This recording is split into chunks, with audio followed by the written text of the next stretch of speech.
Hello my lovely people, ఈ లిబెన్ welcome back to our channel Vijayawada siblings. Hello అండి, అందరు ఎలా ఉన్నారు? ఈరోజు మన కిచెన్లో ఒక యుద్ధం జరగబోతుంది. ఎవరిని చూస్తే జనాలు పారిపోతారు, నాకొద్దు బాబోయ్ అని డైనింగ్ టేబుల్ దగ్గర కండిషన్లు పెడతారు. అదేనండి మన చేదు చక్రవర్తి కాకరకాయ. కానీ ఈసారి చేదుగా ఉండదు, మళ్ళీ మళ్ళీ తినాలనిపించే ఇంత టేస్ట్గా ఉంటుంది. ఫస్ట్ స్టెప్, మనం కాకరకాయల్ని చిన్న ముక్కలుగా కట్ చేసుకొని ఇలా శుభ్రం చేసి పక్కన పెట్టుకుని ఉంచుకోవాలి. స్టెప్ నెంబర్ 2, ఇప్పుడు ఒక ప్యాన్ తీసుకొని అందులో 2 స్పూన్స్ వేరుశనగ గుళ్ళు అండ్ 2 స్పూన్స్ మినపప్పు వేసుకొని రోస్ట్ చేసుకోవాలి. తర్వాత మనకి తగినంత ఎండుమిర్చి కూడా యాడ్ చేసుకొని ఎండు కొబ్బరి కూడా 2 స్పూన్స్ వేసుకోవాలి. ఇలా సన్నగా చాప్ చేసుకోవాలి.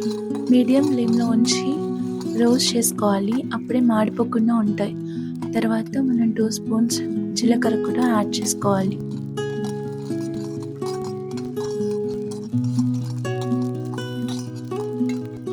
ఇప్పుడు మనం ఇలా తొక్కలు తీసుకున్న ఒక వెల్లుల్లిపాయని ఇందులో యాడ్ చేసుకుందాం. ఇప్పుడు వీటన్నిటిని కాసేపు చల్లారాక మిక్సీ వేసుకుని ఇప్పుడు ఒక ప్యాన్లో 3 స్పూన్స్ ఆయిల్ వేసుకొని అందులో మనం కడిగి పెట్టుకున్న కాకరకాయల్ని వేసుకొని తిప్పుకోవాలి. వాటర్ మొత్తం ఎవాపరేట్ అయిపోయే వరకు తిప్పుకోవాలి. తర్వాత మూత వేసుకొని 5 మినిట్స్ వరకు మగ్గనివ్వండి కాకరకాయల్ని. అప్పుడే త్వరగా ఉడుకుతుంది, మాడిపోకుండా ఉంటుంది. నా చిన్నప్పటి నుంచి ఇప్పటి వరకు నాకైతే కాకరకాయలు నచ్చేవి కాదు. ఇప్పుడు మాత్రం మా అమ్మగారు చేస్తే వదలకుండా తినేస్తాను. ఇప్పుడు మన మసాలా కోసం రోస్ట్ చేసి ఆరబెట్టుకుందాం. వాటన్నిటిని పౌడర్ చేసుకోవాలి. అండ్ మీరు ధనియాల పౌడర్ లేకపోతే రోస్ట్ చేసుకునేటప్పుడే ధనియాలు కూడా వేసేసుకోండి. అండ్ ఇందులో కాస్త పసుపు, తగినంత ఉప్పు వేసుకొని ఇలా మంచిగా పౌడర్ చేసుకోండి. మన అదిరిపోయి కాకరకాయ మసాలా రెడీ అయిపోయింది. కాకరకాయ టేస్ట్ రావడానికి ఫస్ట్ ఈ మసాలా చాలా important.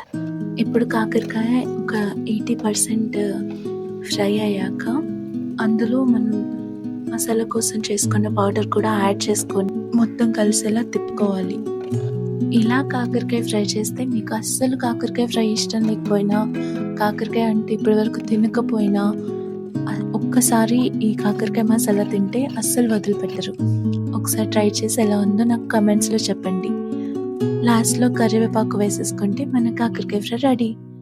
Thanks for watching. Video నచ్చితే లైక్, షేర్, సబ్స్క్రైబ్ చేయడం మర్చిపోకండి.